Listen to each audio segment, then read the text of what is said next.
Good evening. You're listening to the Extreme Movie Show. I'm your host, Rob. Tonight, joined by Professor Pixel, the young 20-something millennial. We're continuing on our episode-by-episode review of Twin Peaks. We're currently on Season 3, Episode 13. And Pixel, we had talked about last week, Episode 12, being a bit of a turd, for lack of a better description. And in my notes here, I felt a bit despondent because I wrote down a couple words. I just want to read them to you, and then I'll hand it over to you for your initial impressions of this episode. While I think I enjoyed last week's episode more than you did by far, I wrote down arm wrestling, cherry pie, assassination attempt, and just you. And then at the end of the episode, as I forced myself to watch the ending credits because I know how much you despise them, I was like, really?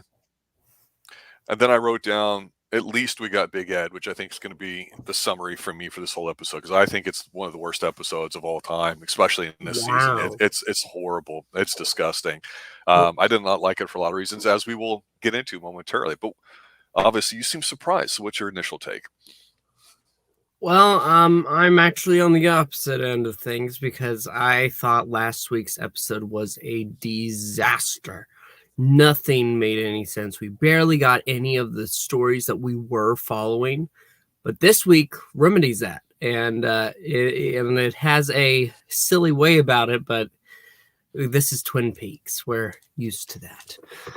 So I think the best way to go ahead and start talking about it is to go through it. So Twin Peaks Season 3 Episode 13, the beginning, beautiful as always, and then pushing forward we see the red balloons and the statue that we've of the sheriff shooting off in some direction, and we move into the office where dancing in there are the Mitchum brothers and Dougie Dale as the girls are following in a conga line straight to Battle and Bud's office.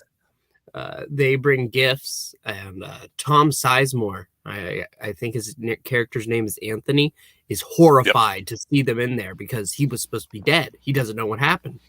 But they bring cars and diamond cufflinks, and you could tell that Battle and Bud... Monte Cristo number 2, don't forget. It's a fine cigar, the Monte Cristo. Smoked many of those on the golf course.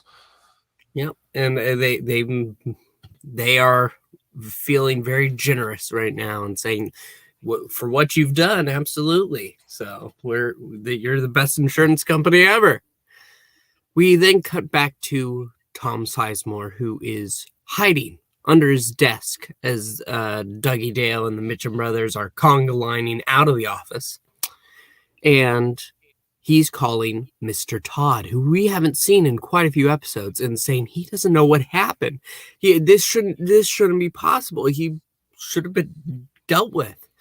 Mr. Todd is very unhappy and tells Anthony that he has exactly one day to remedy this. And that's when Mr. Todd hangs up and calls in Roger. With a quick cut, we go to the red door. There's a knock. There's a new gym set for Sunny Jim and a new car. Mrs. Dougie Jones is feeling really good. And that night, they watch as Sunny Jim is playing on it. And that's when she is just held up against Dougie as they're watching. And she says how she really loves him. And that's where I'll take a breath. Yeah, I thought we had talked about early in Season 3 how some of the characters that we watched were like, okay, we don't know who these people are. We don't know what's going on, but we know they're going to be a part of it. And we get that here where to your point, you did mention that some of the stories that we haven't seen in a while, we get some consolidation going on here. I agree with you here.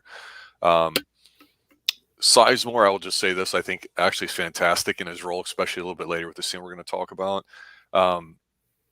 But for me, it's like Duncan Todd, we've seen him a lot, but we didn't know what his name was early on. Now we have an idea. Okay, he's the one. And it's just, I don't care about all this. Although I will say this.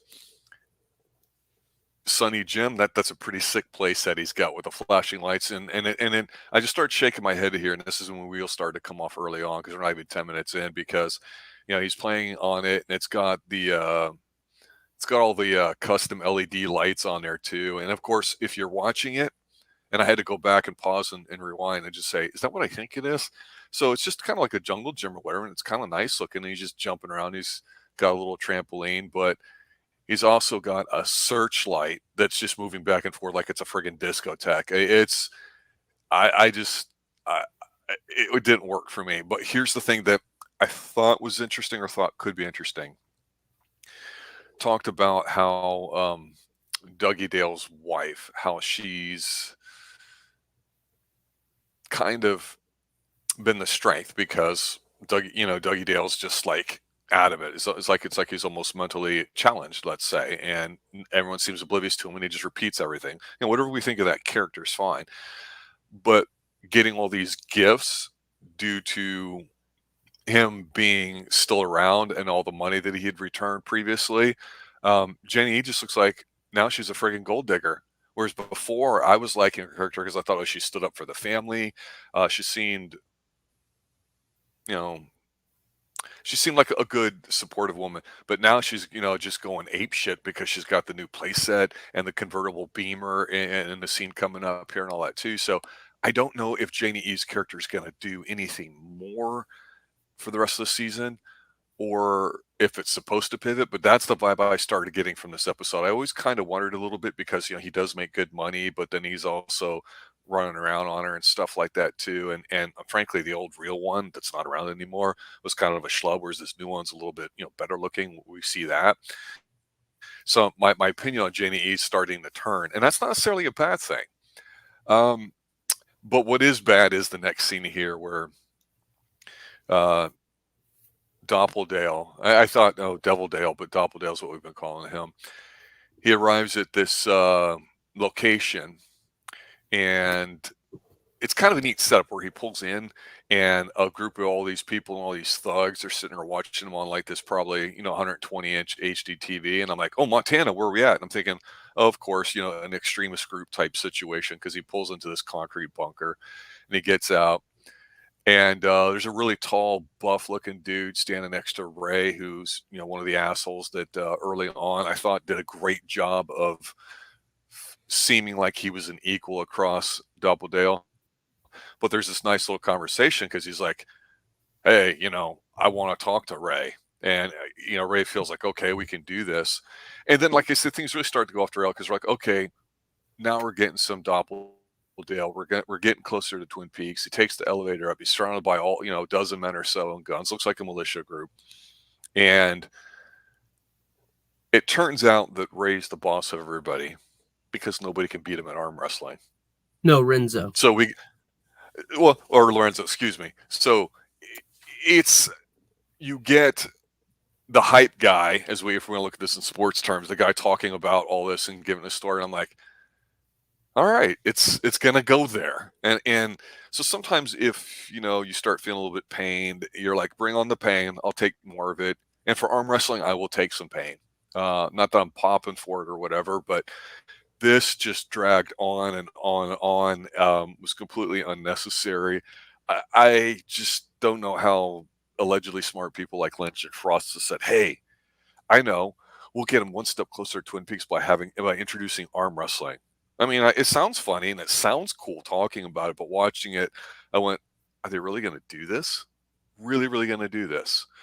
So it turns out that he ends up wrestling Doppeldale, arm wrestling, excuse me, not wrestling, but he's playing around with them. And this dude Renzo, he's legit. He's got a solid physique. He's a tall, strapping guy. He looks legit,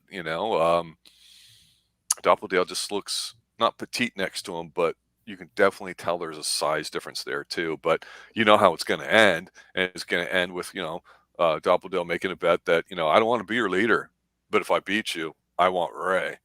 So of course he beats him, and he says, "I just want some time alone." Everybody backs off. He shoots him in the leg, and then he gets into this big exposition about what's going on. Philip Jeffers is assigned to kill him. why there's something inside of him that Philip Jeffries wants. But then we get that green ring that we saw very early on. I think we saw it in Fire Walk with Me too, if I'm not mistaken. Yeah. That was the origin, or at least the first time we saw it or anything with it. But we saw it also early in season 3, and that when Doppelganger was supposed to be killed, he was supposed to put the ring on him after that happened. And of course he asks him, well, who gave you the ring? He says, just some prison guard I never saw before. He just told me what to do. There's one more part to the scene that we'll see how this plays out, okay? Because this is the only, I think, intense really scene in the whole show here. You get Richard Horan ends up, while this is going on, joining the group, and he's watching this going on. And what Dumbledore's doing is he's getting the coordinates from him before he shoots him and kills him. And he wants to know, where was Jeffries? When did you see him last? And he goes, oh, I never met him, talked to him on the phone, but this last place was called the Dutchman's. And that's when he gets whacked. He's like, I know what it is. So we don't know what this Dutchman's is, I don't believe. I want to say I feel like we've heard the term, but not recently. But the ring goes away from his finger. And we see it, looks like it's in the red room, like on the floor or whatever, with himself a little bit. And then Mike, who we've not seen in a very long time, a.k.a. the One-Armed Man, puts it on the pedestal that we've seen it way back before. So it sounds like a lot. This scene just did not do it for me, though. But you're right, it is Twin Peaks. So what's your feeling on what happened here? I'm going to have to disagree. I really enjoyed it because with how it is absolutely ridiculous. But with how you see Doppelganger go there and he takes the arm and he lets him think that he's getting it down, and then back to starting positions, and he's toying with him. And then eventually, once he's done, and you can see the panic on Ray as he's trying to get loose of the people that Renzo's telling to keep back, Doppelganger done. He takes the arm and has it go all the way down to where it looks like he's going loose, and then hits it to the other side. You can hear a snap. And then not only that, he stands up and he just whacks. He punches like halfway through his face. It's weird. I know, because he has such strength. He has such strength, and you can see the blood, and he hits the ground. They treat him like boss, and he tells them all to get out, leaves some phones for some reason. But then whenever he's handling Ray, I've wanted to see Ray dead for a while. So that's satisfying to me. But for some reason, we also see, like you said, Richard there. I'm pretty sure we've heard the term Dutchman too. I can't remember what, but it's absolutely continuing on the stuff we've seen before. And it wasn't like the last episode at all, which was, to me, a bloody mess. But that's just my opinion. And moving on, we see the detectives that were involved with Dougie's case. I did like this scene. This is stupid. Yes. We hear another woman in the room who apparently has a knife, and she gets tased. But here comes the third detective. Champ Khan comes around the corner with the Fusco brothers act like morons. Sorry. And he lays down a file, and he starts talking about Jones, who's actually somebody called Cooper, a missing FBI agent. But that's when we see Tom Sizemore, Anthony, come in.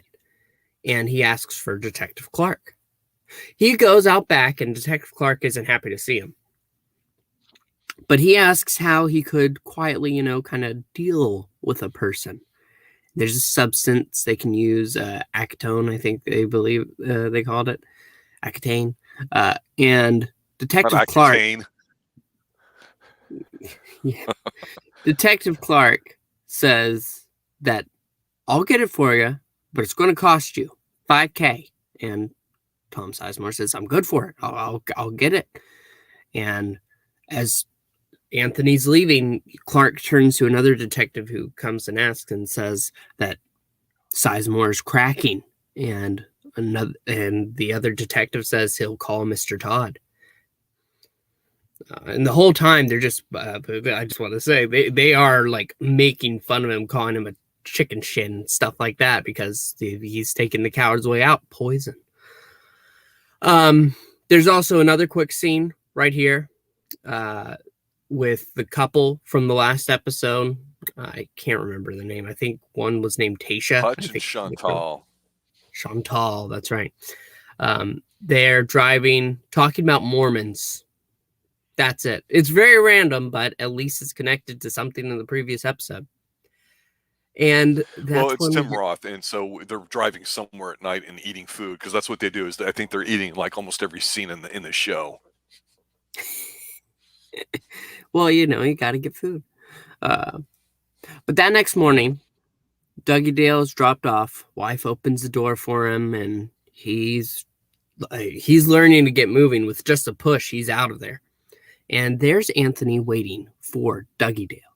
Dougie Dale hits the glass door and stares at the handle for a moment when somebody else opens it for him. And Anthony says, "How about we go get a cup of coffee, Dougie? Yeah, for the great Dougie Jones." Soon it's delivered to him, and we see Dougie take a sip. But that's when he stares off in the distance, gets up, and runs to the pie. That's when Tom poisons his drink. He just drops it in there and then puts away the vial and waits for Dougie to return. The waitress tells Dougie that he'll go sit down, drink your coffee, I'll bring you pie. But that's when Dale, on the way back, gets distracted by the dandruff on Anthony's suit, and he's going along his shoulders, just pressing on it. And that's when Anthony becomes this bubbling mess and starts crying, is grabbing the poison cup and saying, "I'm so sorry, Dougie. I'm so sorry. I never meant to hurt anybody." He runs off, dumps it, and that's when the pie's delivered. We see Dougie Dale eating the pie and drinking Anthony's coffee as Moore comes out again to say how sorry he is once more before we cut. And I'll pause there. Yeah, so I actually kind of liked when the Fusco brothers, or cops or whatever, were talking, and their main dude, I call him Champ Klein because that's how I always think of him from Anchorman. He comes in and he almost looks like he's getting ready to smirk, and it makes me want to laugh every time I see this guy. And so to me, what was cool was, yeah, you hear in the background them tasing a woman with a knife or something, like it's fun, right? And these guys aren't doing the macho guy thing. They're just like, oh, whatever. And they totally don't believe anything at all about this missing FBI agent and this and that. They think it's a big lark, and so they're throwing away stuff. I mean, these guys are total imbeciles, and it's fun watching them in small doses like this. To me, it is anyway. And with it, what I like too, even though we said some scenes drag on too long, where he says, "Hey guys, $1?" And they're like, yeah, because he had balled up the information sheet they were sharing with them, and then shoots the little thing in there, collects the dollar. I just thought that was funny, especially considered some of the garbage in this episode, and still more to come. Yeah, in the alleyway, when he's asking for the poison, they're right. He is a coward. He is taking it the cowardly way out. I don't have a problem with that at all, and I like the fact how everybody else around him knows that, hey, he's cracking and it's not doing it. But I like how they're doing this, because at first he seemed like he was one of those kind of sleazy but kind of competent sales agents, but we knew he was, not really necessarily good. He was lying and cheating, and that's part of it too. But him breaking down with Dougie's great, because when we see him waiting for Dougie and we see Dougie coming up, I kind of popped a little bit because Dougie like walked right into the glass and then somebody had to open the door for him to go in. But this is the scene where she pulls up in Janie shows up in a convertible Beamer that does one of the gifts and kind of shoos him out of the car. And she's looking on her face like, "Oh my God, I can't believe it. My panties are all wet because I got me a brand new convertible Beamer."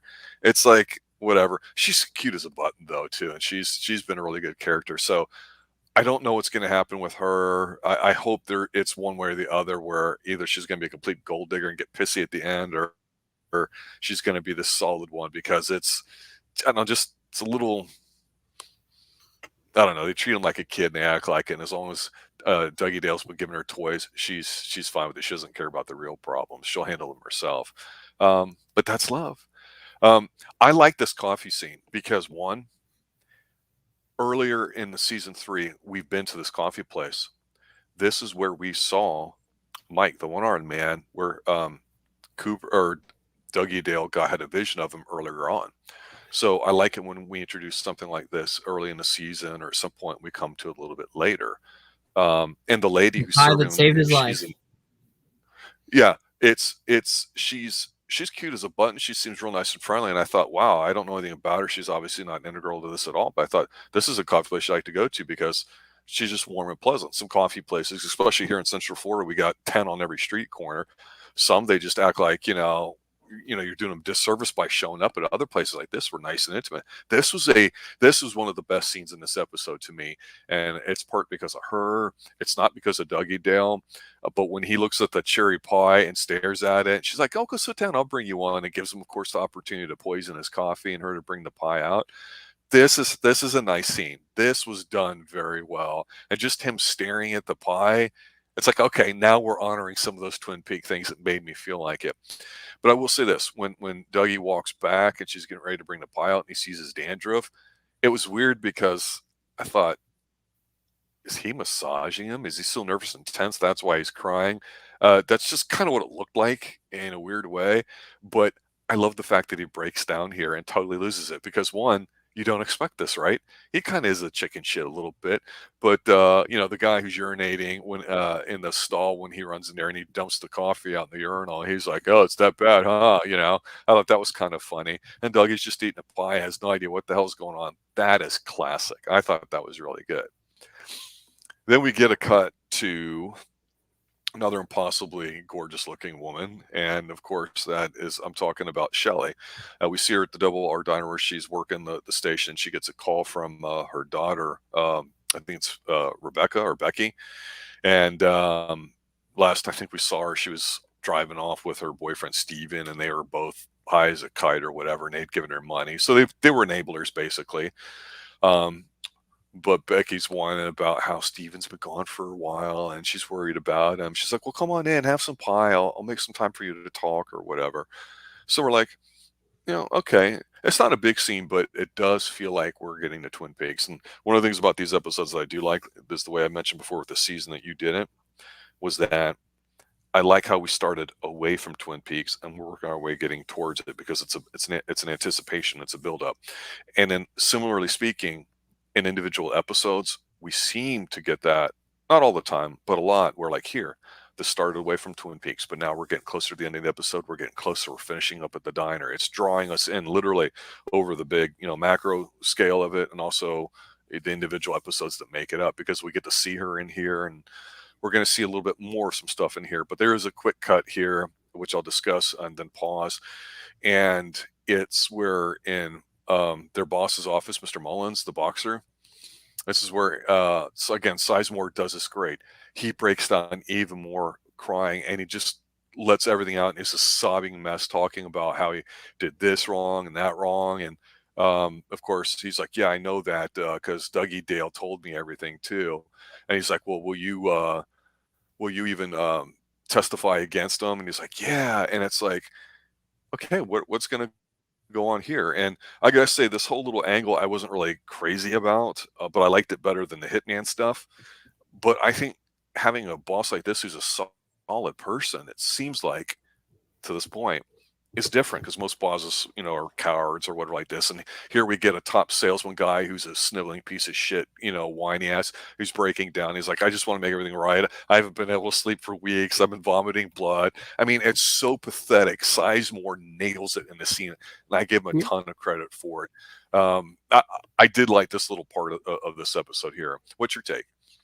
Oh, I loved it too, especially when they're in that office and you can see Badland Bud say, "I was going to bury you in this," because Dougie, the information he's given me, has all led back to you.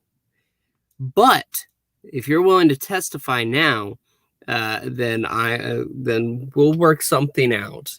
But that's when you can notice throughout the scene, because Dougie is just repeating random things, Yep.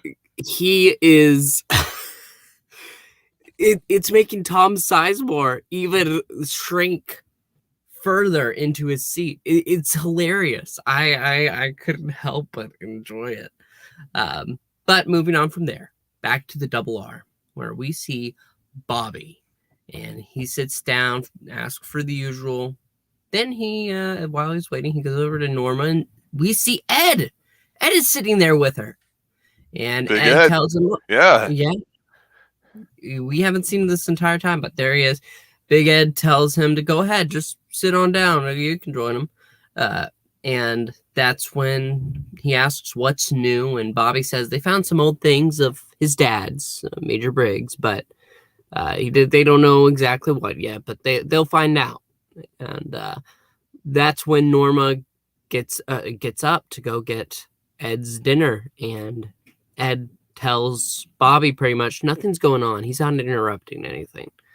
And so Bobby doesn't have to go until a guy named Walter comes in, and he gives like a friendly cheek kiss to Norma. And that's when the two move over to another booth and they sit down. Walter has reports that he wants to share with her. 3 out of 5 Norma's Double R diners have turned a profit, meaning that this is a franchise now.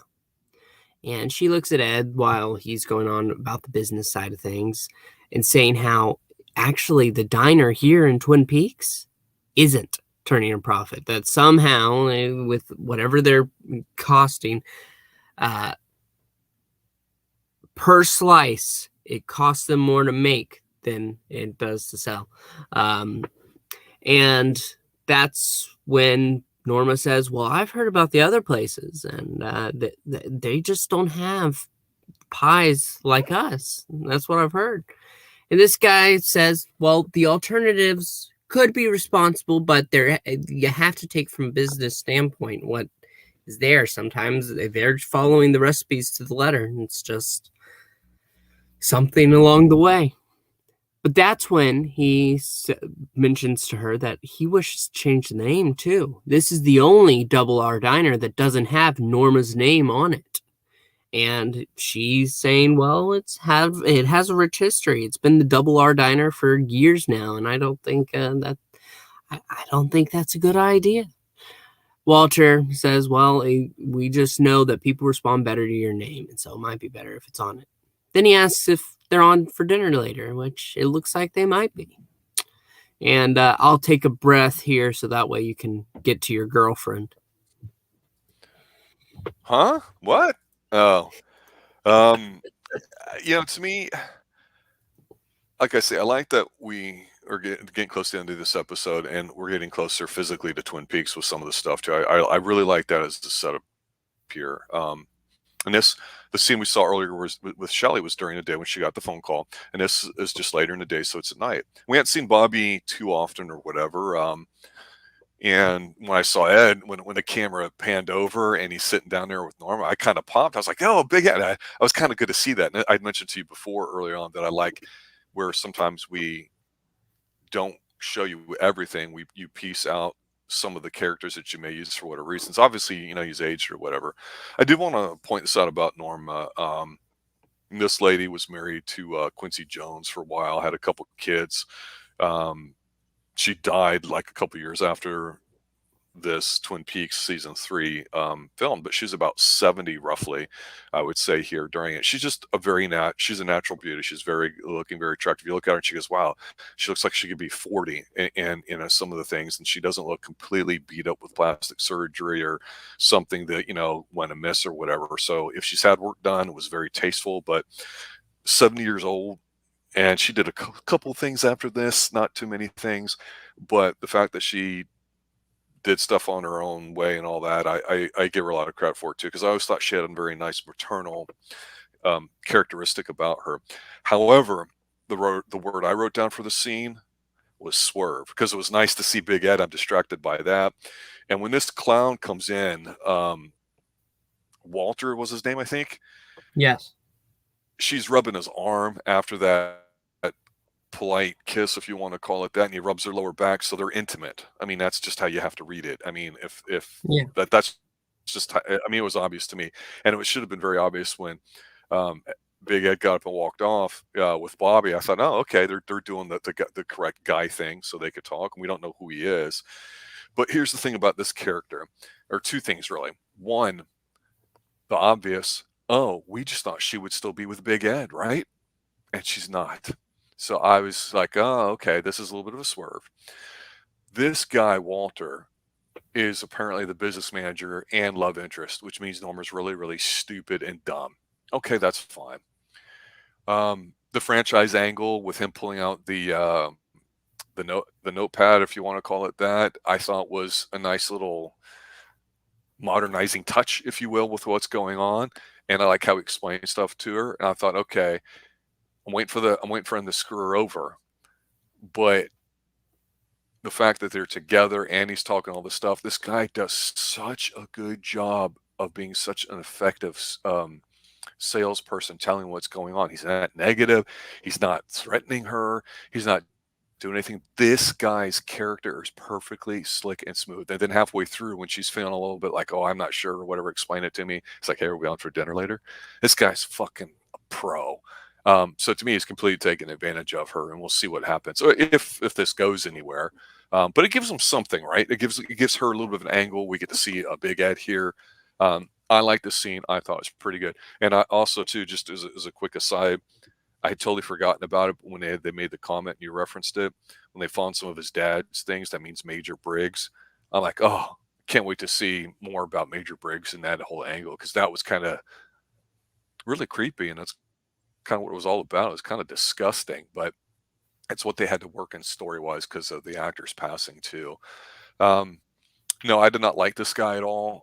He's obviously a shyster, but he's very good at what he does.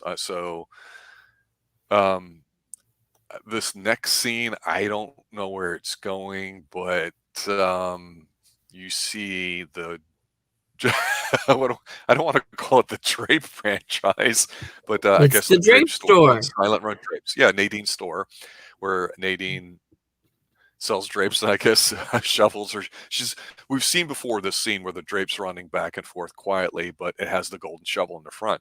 Well, we see, because it's at night, we see Jacoby's pickup truck driving by. Then we see it go out of frame. You hear it stop, back up, pick up, and he knocks on the door or whatever, and he says who it is, and they talk or whatever. And they're both obviously older actors, especially him, a lot older than her. She might be 70, he might be 80.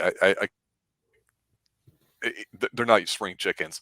So it's interesting to see them because they're acting like they're young kids in love or young adults or whatever, because he kind of just was curious, I think, about the shovel, the way it comes across. He's got those great glasses with the red and the blue, the alternate parts of the color Love a spectrum, pair of the those. wavelengths. Yeah, the glasses. But he's sitting there and he's talking, and he just made a comment like, "Oh yeah, the last time I saw you was, I don't know, what, 7 years ago in the grocery store. You're picking something up that dropped and fell on the floor and all that too." And you see Nadine just listening to him like, what the hell are you talking about?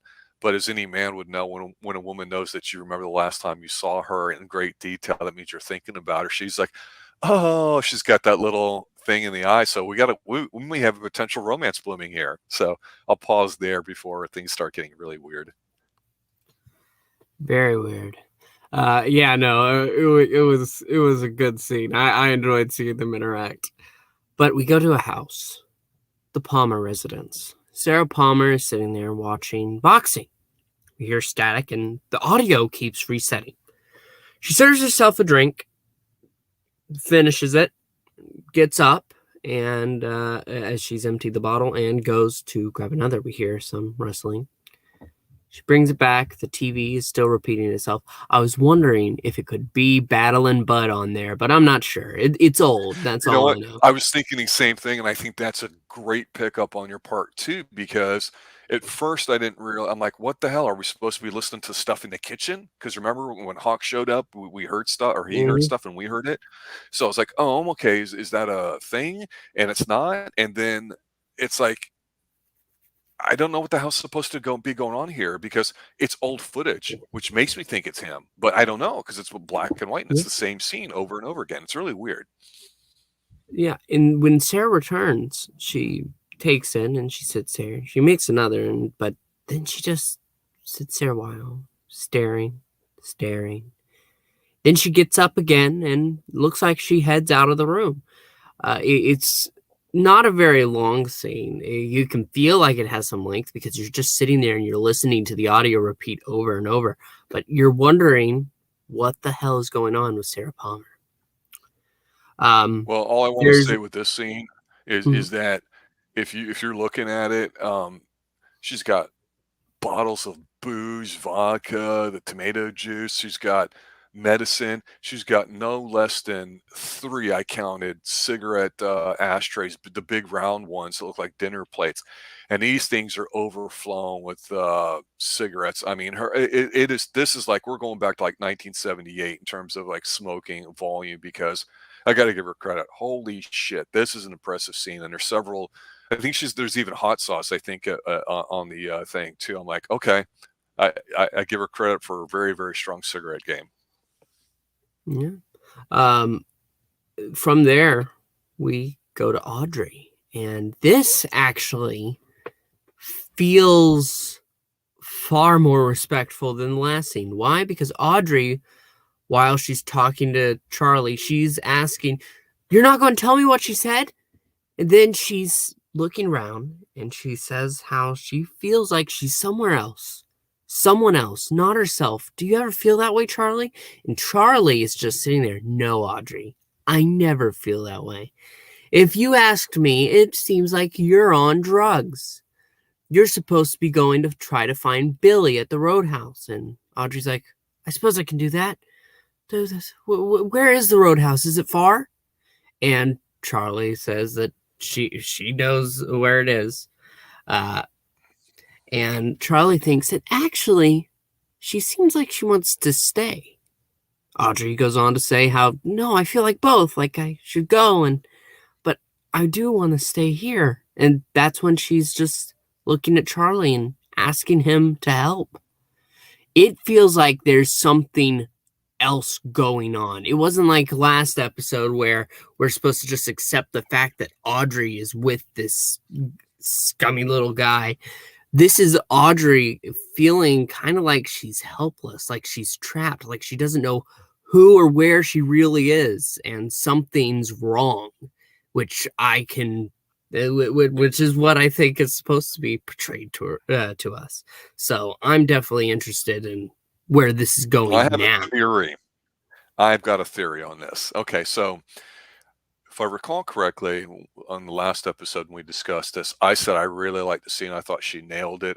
I actually thought he did a really great job. And physically seeing a vertically challenged individual who's dressed well and very calm and in control, I thought that actor did a really good job. And we don't know this guy other than he's like an accountant and they're married and they have some sort of arrangement between them. So we know this is what we would call I'm trying to think of an appropriate description here. A non-traditional relationship between these two, but they are married. And so what do you think of when people get married? What's the number one reason for getting married? Hello? Are you actually asking? Yeah. What's the number one reason people get married, you think? We can say love. Okay, that's nice. But in real terms, what does that usually mean? I mean, most of the times, I think, especially in this day and age, it leans towards, children. But exactly. So now, I know you didn't really care for her acting here. When I saw her here, I agree with you. She seems distraught. She doesn't seem like the strong Audrey they knew before. So this is what, 20 plus years later. So she's around 40. So you could say, some people might say, oh, well, hormones, menopause is coming on, whatever like that. And the old school stuff where people go, oh, that's disrespectful, blah, blah, blah. Well, that's a legitimate thing. And this guy looks older than 40. So in here, he's a lot more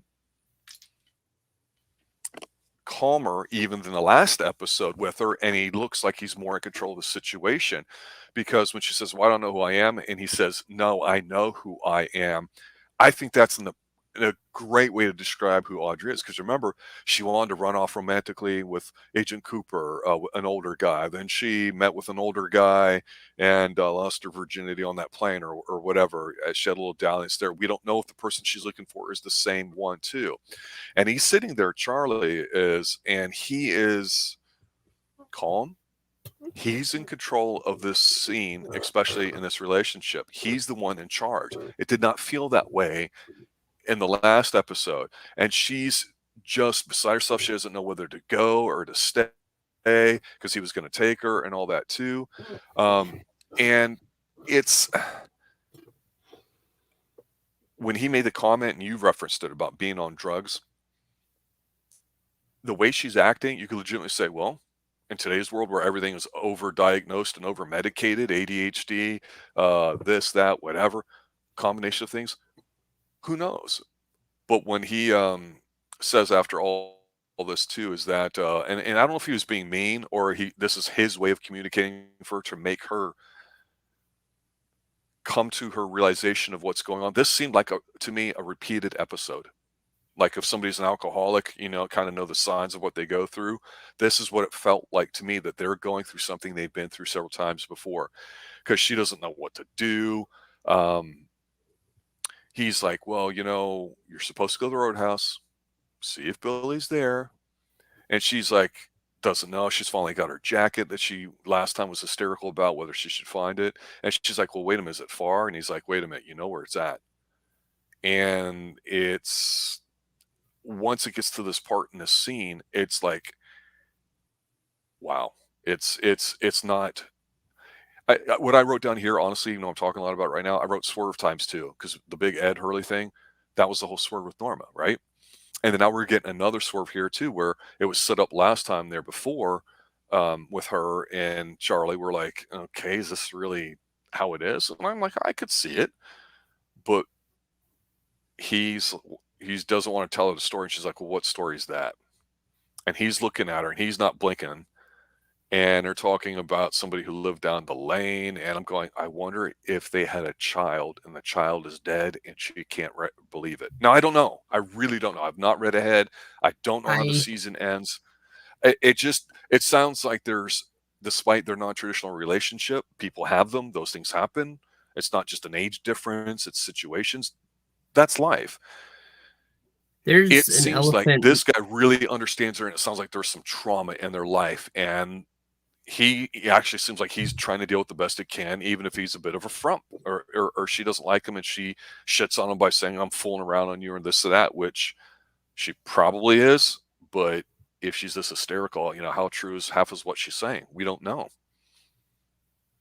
Yeah, well, it was a great scene, I thought. Yeah, no, I agree. But there's an elephant in the room named Richard that you were talking about having Audrey having a child just here a second ago. He's got to come from somewhere. I'm wondering if he comes from her, but we have no confirmation. What do you mean? What do you mean? Explain that to me. Yeah, say that again. Richard is Ben Horn's grandson. Right. And you were saying how it was possible she had a child and lost a child. But there is a child running around with no parents to claim him at the moment, who never had a father. So I'm wondering if maybe Audrey, after having her little moment on the plane, did have a child of some sort. And then maybe this is the aftermath. Maybe a second one. Maybe you're right. You mean one of these bastard guys was their kid or something? I see what you're saying. Oh, I hadn't really thought of it like that. Just because of the name. Well, I don't know. Maybe we'll find out. Hopefully, it's interesting. But these final moments, actually not moments, only one moment. This is the first time I've ever screamed at a TV, telling it to basically fuck off. I heard you. It was, we're at the Roadhouse, and a man announces James Hurley, and he plays that horrible, horrible song from season 2, Just You. And there's this girl at the table who I believe was out with Shirley and had interest in James before, and she's got Yeah, tears in her smoking eyes hot. watching.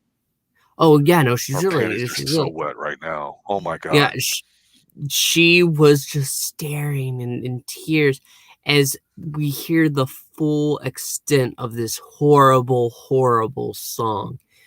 But finally, it ends, and the final scene we're left with is just Big Ed at his gas station, which is far more preferable Yeah, I agreed. than a musical outro. I'm okay with. We haven't seen him this entire season. I'm okay with just a minute and a half of him just sitting there eating his soup in a cup and burning paper for some reason. But that is the end. Yeah, I'm a big Washington Redskins fan from the NFL, which the NFL's I've been watching for 40 years, and it's not the same, obviously, just like the NBA and other professional sports leagues, the way things have gone. That's reality. That's life. I accept it. And a couple of years ago, they changed their name due to some would say to be politically correct. Others would say, well, their two biggest sponsors said, well, we're going to pull our sponsorship unless you change your name. So they did. Now they're just getting shit on by everybody in the ownership because the only name that fans might have been interested in, we just were told, a month or so ago, oh, by the way, it's not going to be that. And all these smart people making millions of dollars a year saying, well, we never understood that this was that popular. However, some of the names left are going to be really great.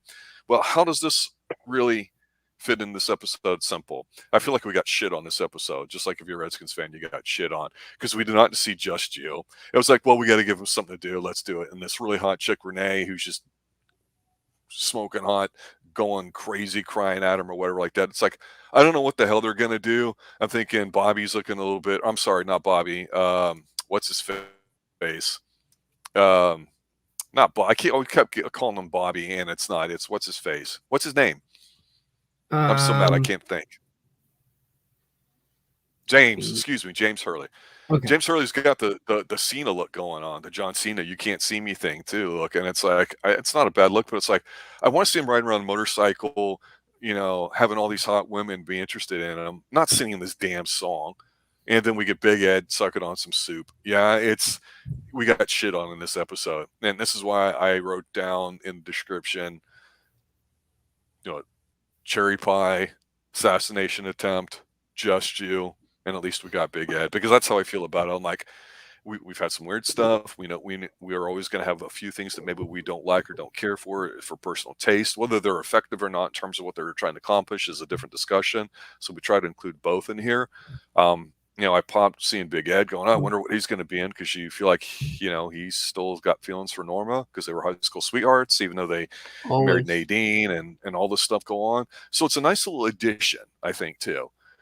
And I like how, to your point, we see him at the end with the credits rather than whatever music's playing. But I thought this was an awful episode. And I know we disagree on it too, but overall, Yep. It's a fast episode, and to your point, I will agree with you that it does tie in some of the loose ends of some stuff. It feels like it's an episode that's driving things forward, but there's a couple good performances, a couple scenes in here, but overall, not too crazy about it. What about you? Any observations finally, or anything else you want to add? No, even talking about it, the only part that I really hate is James Hurley singing Just You. The rest of it is solid to me. Like, even with the silly arm wrestling aspect, after it's dealt with and you see him handling Ray, it's all coming together. We only have 5 more episodes, and we have to have I hope, a decent end to this, well, I guess, series. But until it's here, we don't really know. But I'm just looking forward to the next episode, actually, which is nice to feel. Well, there you have it, ladies and gentlemen. Twin Peaks Season 3, Episode 13. Check out, obviously, every single episode going back to Season 1, Episode 1, including Fire Walk With Me. We've gone through all of them, and we will continue until we finish this up. And, of course, Professor Pixel Young, 20-something millennial, is also my guest on our James Bond reviews as we're reviewing those in order. So we're getting ready to start after Diamonds Are Forever, which is the first Roger Moore one. I believe it's Live and Let Die. So be looking forward to that to drop too. Also, we're going through some other movies and reels. We're getting ready to start the Rocky series every Sunday from here on out. So be sure to check that out. You got any questions, comments, concerns, let us know. Be happy to address them. I'm looking forward to episode 14 and all I gotta say, Pixel, is there's an old rule of thumb. When you go, well, it can't get any worse. No, it always can get worse. And if we had went out at least with a bang, I'd have been a little bit happy. But yeah, the Just You, I wanted to like punch my screen. But instead, I just got up and got some more coffee. So there you go. All right. Have a good night, everybody. Take care. And as always, stay extreme.